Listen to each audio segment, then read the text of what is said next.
ओम शांति।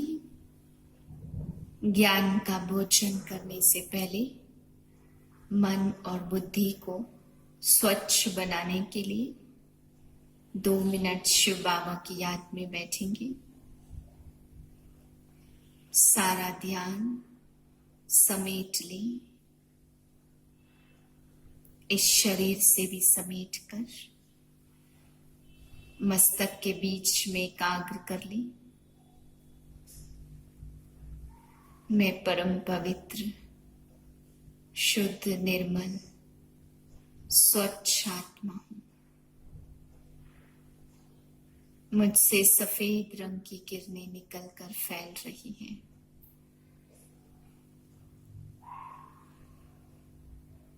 मेरा मन शांत है। मेरी बुद्धि शिव बाबा की याद में जुड़ी हुई है। सर्वशक्तिमान शिव बाबा का अपने सामने आह्वान करें। ज्योतिर्बिंदु परमात्मा मेरे मस्तक पर ज्ञान की बरसात कर रही है। उनकी किरणें निरंतर मुझ पर पड़ती जा रही हैं।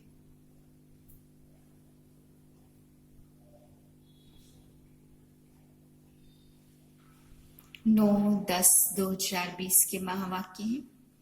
बाबा ने आज समझाया कि बच्चे संसार वाले भगवान को सर्वशक्तिमान कह के ये कहते हैं कि वह कुछ भी कर सकता, उसमें इतनी ताकत है। लेकिन तुम बच्चे कहते हो वो सर्वशक्तिमान है, परंतु वो सबकी सद्गति करते हैं, इसलिए सर्वशक्तिमान है। मतलब जो काम कोई नहीं कर सकता पतित से पावन बनाने का, सर्व की सद्गति करने का, वो कार्य भगवान करते, इसलिए उसे सर्वशक्तिमान कहते। तो उनके बोलने में और आप बच्चों के बोलने में बहुत अंतर है। फिर बाबा ने आज कहा एक कोठी में बैठ करके भगवान को याद करो, माला सिमरन करते रहो। और बाबा कहते जितना जितना तुम सिमरन का अभ्यास करेंगे, जितना जितना पॉइंट का अभ्यास करते रहेंगे, उतना उतना 1 घंटा आधा घंटा खुशी में बीतता जाएगा और पता ही नहीं चलेगा कब बीत गया। तो बहुत खुशी बढ़ेगी भी, अभ्यास भी बढ़ता जाएगा। इसलिए मनन चिंतन का अभ्यास करते रहो।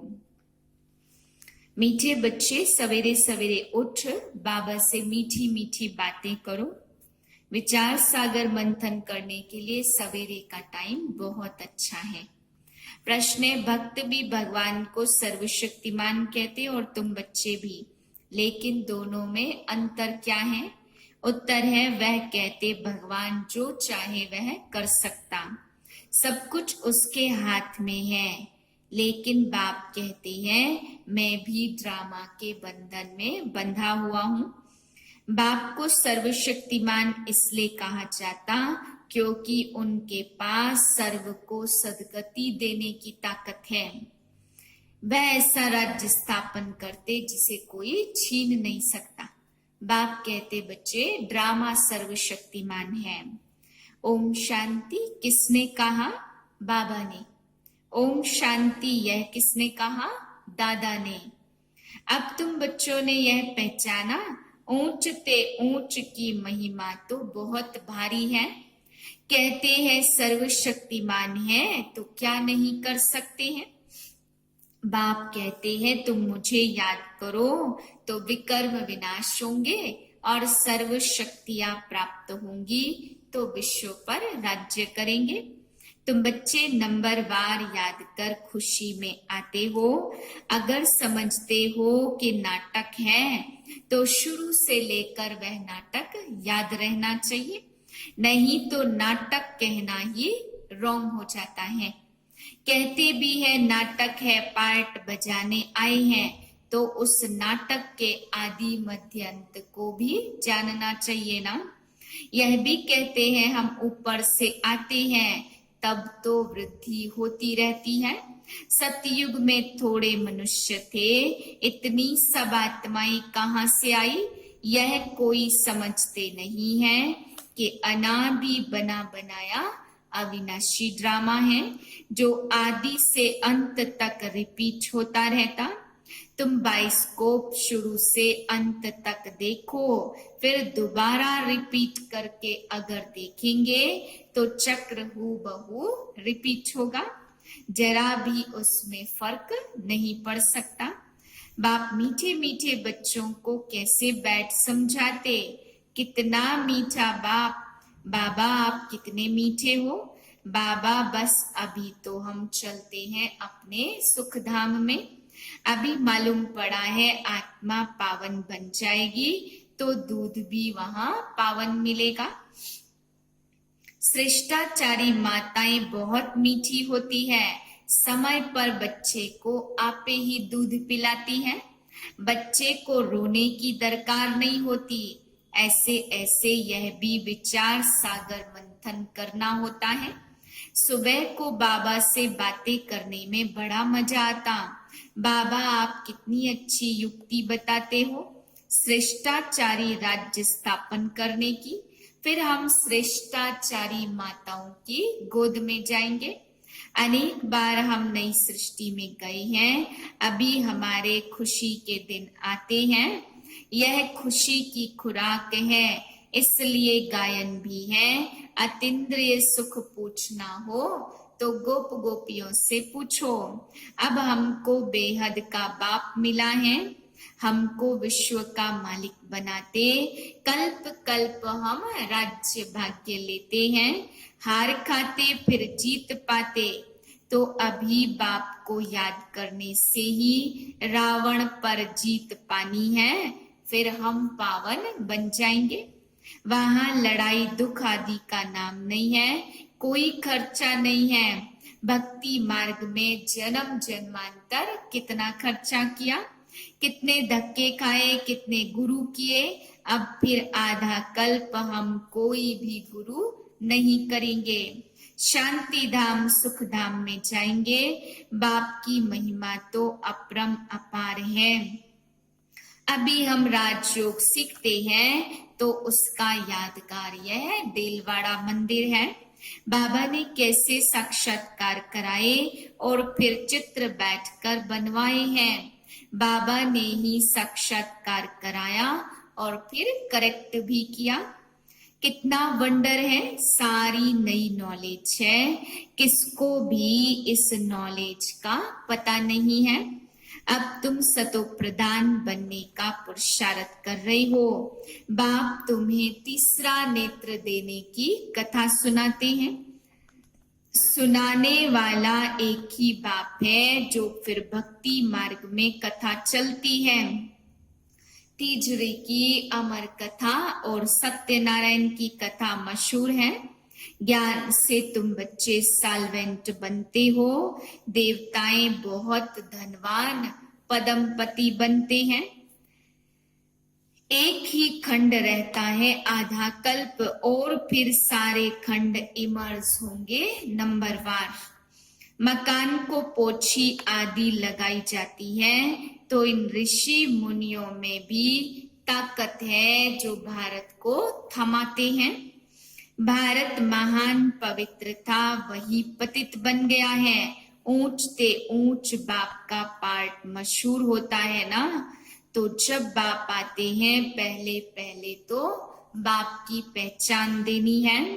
अभी तुम जानते हो वह बाप ही हमको डायरेक्शन दे रहे हैं। तुम बाप के नाम रूप देश काल सबको जानते हो।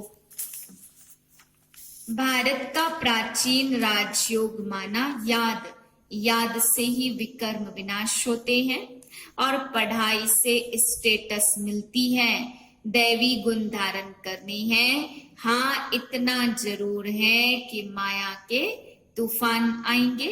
सवेरे उठकर बाबा से बातें करना बड़ा अच्छा है। भक्ति और ज्ञान दोनों के लिए यह टाइम बहुत अच्छा है। मीठी मीठी बातें करनी चाहिए। हम श्रेष्ठाचारी दुनिया में जाएंगे। बूढ़ों के दिल में तो रहता है ना कि हम शरीर छोड़कर गर्भ में जाएंगे। बाबा कितना नशा चढ़ाते, ऐसी ऐसी बैठ बातें करो तो भी तुम्हारा जमा होता जाएगा। शिव बाबा हमको नरकवासी से स्वर्गवासी बनाते तो देह सहित सारी दुनिया को भूल जाओ, यह है बेहद का संन्यास। वहां तुम बूढ़े होंगे तो साक्षात्कार होगा कि हम बच्चा बनने वाले हैं। खुशी होती है, बचपन तो सबसे अच्छा है। सवेरे सवेरे उठकर विचार सागर मंथन करना है। पॉइंट निकलेगी तो तुमको खुशी रहेगी। खुशी में घंटा 1.5 घंटा बीत जाता है। जितनी प्रैक्टिस होती जाएगी उतनी खुशी बढ़ती जाएगी। बहुत मजा आएगा और फिर घूमते फिरते याद करना है। फुर्सत बहुत है, हाँ विघ्न पड़ेंगे, इसमें कोई शक नहीं है। धंधे में मनुष्य को नींद नहीं आती है, सुस्त लोग नींद करते हैं। जितना हो सके शिव बाबा को याद करते रहो। तुमको बुद्धि में रहता शिव बाबा के लिए हम भोजन बनाते हैं। शिव बाबा के लिए हम यह करते हैं। भोजन भी शुद्धि से बनाना है, ऐसी चीज ना हो जिससे खिटपिट हो जाए। बाबा खुद ही भी याद करते हैं। अच्छा, मीठे मीठे सिक्के लदे बच्चों प्रति माता पिता बाप दादा का याद प्यार गुड मॉर्निंग। रूहानी बाप की रूहानी बच्चों को नमस्ते। हम रूहानी बच्चों की रूहानी बाप को नमस्ते। धारणा के लिए है पहली पॉइंट, सवेरे सवेरे उठकर बाबा से मीठी मीठी बातें करनी है। रोज खुशी की खुराक खाते हुए अतीन्द्रिय सुख का अनुभव करना है। दूसरी पॉइंट है, सतयुगी राजधानी स्थापन करने में बाप का पूरा मददगार बनने के लिए पावन बनना है। याद से विकर्म विनाश करने हैं। भोजन भी शुद्धि से बनाना है। वरदान है, स्वस्थिति द्वारा परिस्थितियों पर विजय प्राप्त करने वाले संगम युगी विजयी रत्न भव। परिस्थितियों पर विजय प्राप्त करने का साधन है स्वस्थिति। यह देह भी पर है, स्व नहीं। स्वस्थिति व स्वधर्म सदा सुख का अनुभव कराता है और प्रकृति का धर्म अर्थात पर धर्म या देह की स्मृति किसी न किसी प्रकार के दुख का अनुभव कराती है।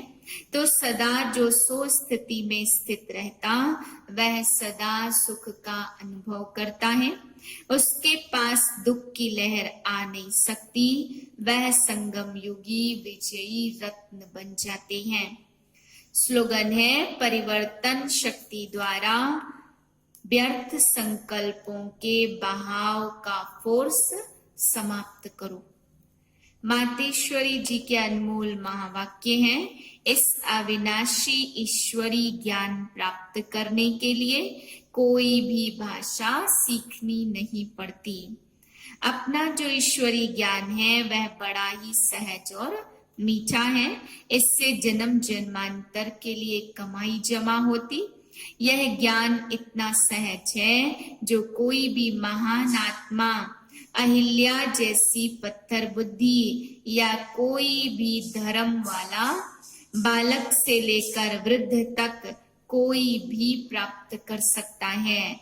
देखो, इतना सहज होते भी दुनिया वाले इस ज्ञान को बहुत भारी समझते हैं।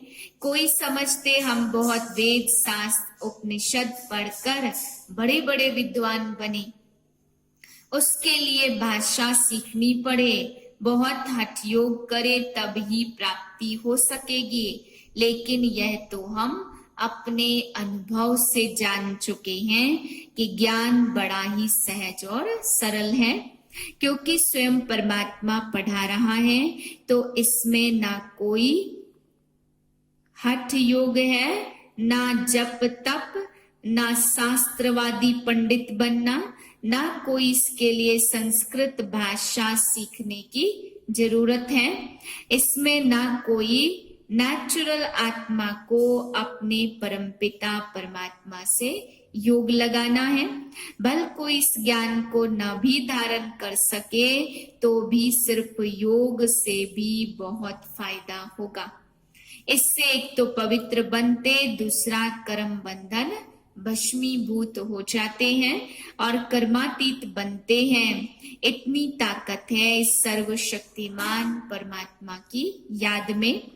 बल वो अपने साकार ब्रह्मा तन द्वारा हमें योग सिखला रहे हैं, परंतु याद फिर भी डायरेक्ट उस ज्योति स्वरूप शिव परमात्मा को करना है।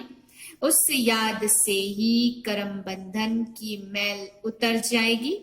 अच्छा, ओम शांति।